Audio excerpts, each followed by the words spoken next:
Cuando estornudas en público. Cuando estornudas solo. Cuando estornudas y nadie te dice salud. ¿Salud? Gracias. De nada. Cuando estornudas muchas veces seguidas. ¡Salud! ¡Salud! ¡Ay, cállate! Cuando estornudas en el supermercado. ¡Salud! Gracias, gracias, gracias, gracias, gracias, gracias. Cuando estornudas a las 3 de la mañana. Salud. Gracias.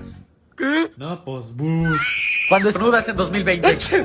¡Tiene coronavirus! ¡Quémenlo!